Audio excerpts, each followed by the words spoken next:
Le Front populaire.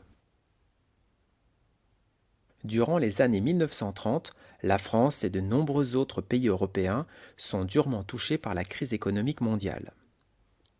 La démocratie est menacée dans plusieurs pays. La dictature s'installe en URSS, en Allemagne, en Italie et même en Espagne. Le 6 février 1934, les ligues d'extrême droite organisent à Paris une manifestation qui tourne à l'émeute et menace la démocratie. En réaction, les partis de gauche, Parti socialiste, Parti radical et Parti communiste, s'allient en 1935 et forment ce que l'on appelle le Front populaire. En mai 1936, ce Front populaire remporte les élections législatives. Léon Blum, le chef de la SFIO, c'est-à-dire le Parti socialiste, prend la tête du nouveau gouvernement. Entre 1936 et 1937, Léon Blum et son gouvernement mettent en place de grandes réformes sociales par les accords de Matignon. Pour soutenir cette politique, les ouvriers se mettent en grève contre leurs patrons.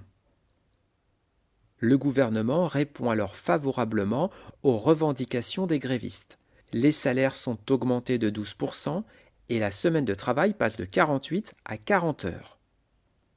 De plus, pour la première fois de l'histoire, les salariés bénéficient de 2 semaines de congés payés par an.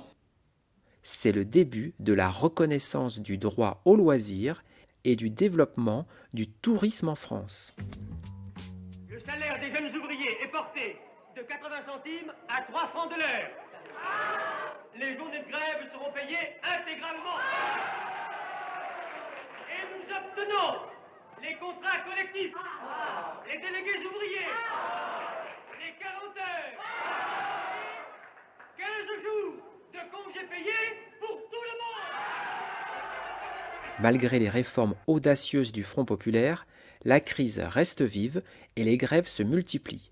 Devant le manque de soutien à sa politique et les désaccords entre les partis de gauche, Léon Blum démissionne.